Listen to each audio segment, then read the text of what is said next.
like to welcome now um, Vicky, that she's gonna explain further about the bit. So let's give her an applause, please.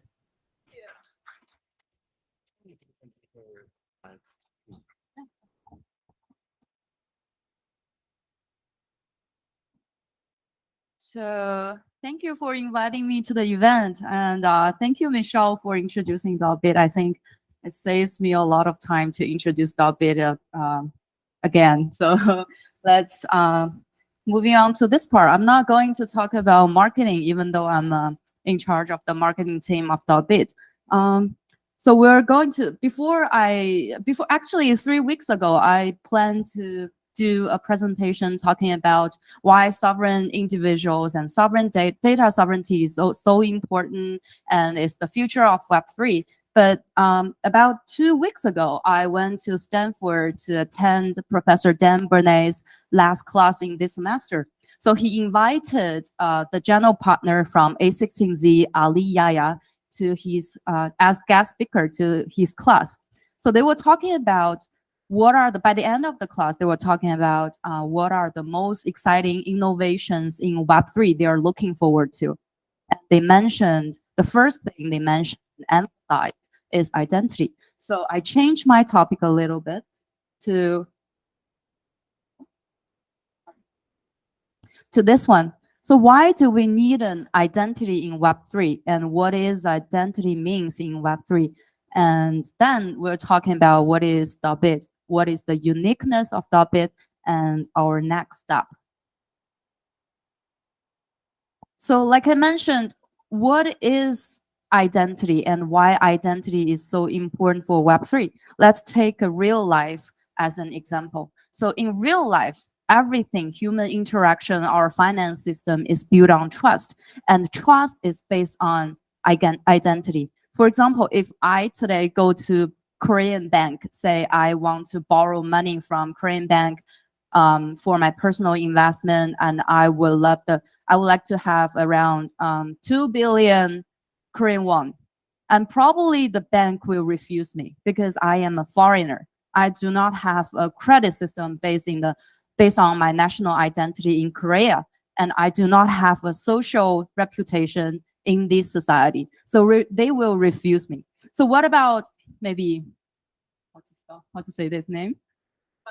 Yeah, yeah. So what about Chun Ziwan goes to Korean bank again, like ask for the same amount of money from the bank for her personal investment. Based on the social reputation she has and the financial system, financial credits she has, she can probably get the money from the bank. So it's not because she's prettier, not because she is a superstar, but based on credits and reputation. But on chain, do we have credits, financial credits and reputations? I think no. So since the beginning of Bitcoin and Ethereum and the start of smart contract public chains, there are a lot of decentralized applications booming up. Like Michelle said, we have a lot of applications on chain, but most of the applications do not refer to any of the person's on-chain data identity or their credit system based on based on the activities they have on chain. So that caused a lot of problems. For example, as the applications popping up, the scams and frauds also popping up. We have experienced a lot of scams in crypto world. So all of this can be solved based on trust, or to say based on an identity system that is already lacked in the crypto world. So what is Dalbit and what is Dalbit is doing and what is the uniqueness of Dalbit? That's from the first one. So Dalbit is a Web3 identity system. We regard ourselves as an identity instead of saying a domain. Why is that? Many people may know ENS, right? We have the same functions as ENS have, all of the basic functions, like we can put Alice.bit or Michelle.bit or Vicky.bit as we want to change to replace the long complicated hash address. Instead of using the hash address, now we can just use Alice.bit, Michelle.bit for our daily transactions. That saves a lot of time and secure our transactions because Michelle.bit is the only united .bit name in the whole Web3 scenario. So based on, these are the very basic functions we have, but what is the difference between .bit and say space ID, .bnb and ENS.eth? I think this question then relates to the next questions I would ask you guys. So what kind of future you believe for Web3? Do you think in the future, the Web3 world will be dominated by one single public chain? Or you think the world will definitely be multi-chain verse? So if it's a multi-chain universe, then cross-chain, a unified cross-chain identity will be crucial to build on a Web3, a whole Web3 scenario, credit system, and a reputation system. So that's why we started to build on .bit. And that's something make us different from ENS and BNB. So we are currently the only realized identifier in the whole Web3 scenario. I'm gonna talk about a little bit about our next step. Michelle just mentioned about the sub-DID, and we think it's a very exciting feature we will love to promote on. So what does that mean? What is the sub-DID? We all know that in traditional IP, there can be a sub-IP. So that's why the similarity makes some people regard the identity or the DID system is something called domain. Is just like the DNS. Different from DNS, the sub-DID has the similar structure. The main DIDs can set the price and even set amount of the sub-DIDs is want to release. But different from the traditional IP system, all of the sub-DIDs is fully independent from its main IDs. So for example, so that will be a very exciting innovation for brands, IPs, and for stars, for fans economy. So let me elaborate a little bit on that. Let's change another star's name. That one is too hard for me to pronounce. Maybe G-Dragon. Okay, this one is easier. If G-Dragon has his own .bit account, he can release and set the price of his sub-DID accounts. For example, he would love to have 1,000 sub-DIDs released, and each price with maybe $10,000 each year, because we collect annual fee from users. So he can collect a $10 million each year just based on the sub-DIDs he released without any effort, without anything he needs to do, just to maybe give more benefits, empowers the sub-DIDs. So based on the sub-DIDs he released, the fans can group up and form a fan economy with the closeness of the name. For example, I am G-Dragon's big fan. I can mint a Vicky.gdragon.bit, and I can use this name on all different kinds of social media, social platforms. I can demonstrate to all of my friends, publicly showing off as I am a big fan of G-Dragon. Not a lot of people can own this. So it will be a perfect way for the fans to show their love and loyalty to brands, to IPs, and to stars. And based on that, they can form a DAO. Because currently, the DAOs have a lot of problems. They do not have a clear member identification, and they do not have a healthy and stable treasuries. But based on sub-DIDs, they can all solve that. We collect annual fees into the treasuries. G-Dragon can collect $10 million each year just based on the DIDs, sub-DIDs he released. And in the treasuries, it's all full of BTC, ETH, fiat, and all different kinds of cryptocurrencies as he wants. So it perfectly solved the liquidity problem for DAOs.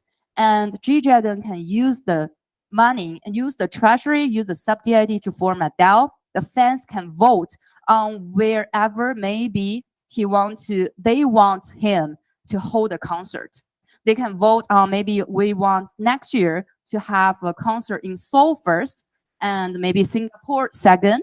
And all of these are controlled by the fans group, empower the fans group based on DAO. So this is something we think really exciting to do.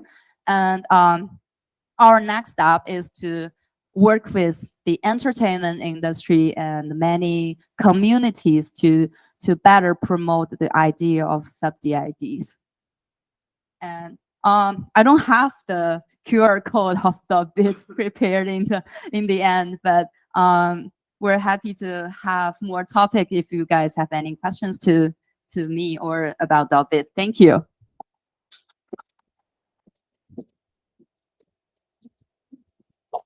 Thank you, Vicky. I want to use this opportunity, as Michelle introduced Vicky before, if there is any questions, like a Q&A for both projects, please go ahead. Any question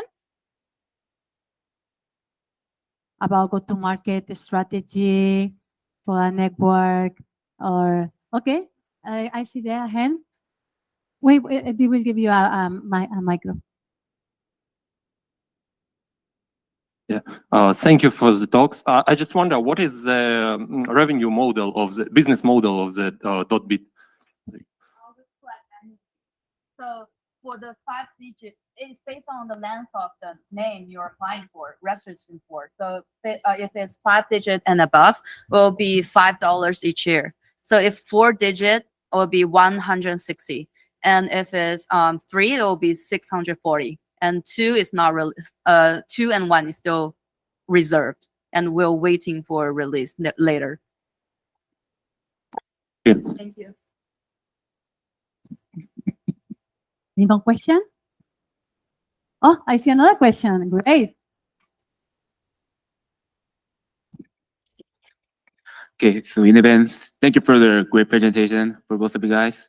I have a question for the topic, which is about the method you store the DID for the cross-chain, because I wonder that if you store the ENS on Ethereum and Solana both on the same server, and if the server gets hijacked, then the user who hijacks the network can leverage it against the DID to just perform some scam or something like some fraud thing. So I wonder how to store all of the DID information for a single person.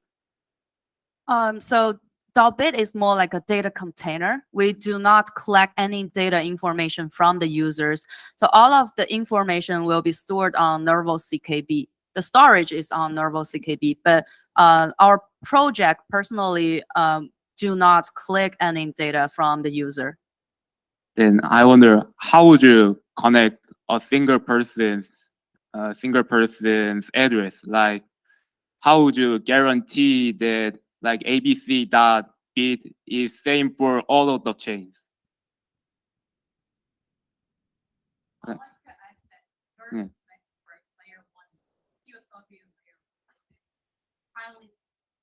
Mm-hmm. Every transaction has its own self-stored data. It's hardly get hacked. It's not accountable. It doesn't have as that we did one account. That's first of all. Well, the second question. Well, maybe I can leverage a little bit. So Michelle talked about the security of Nervo CKB.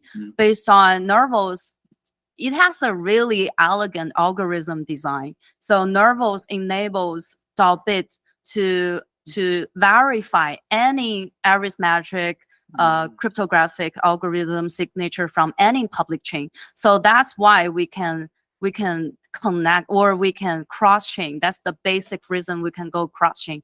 So based on that, I don't know if that answers your question. So is it you want to know why we can go cross-chain to verify any different public chain's address? Yeah, I think I got it. Thank you for your answer. Thank you.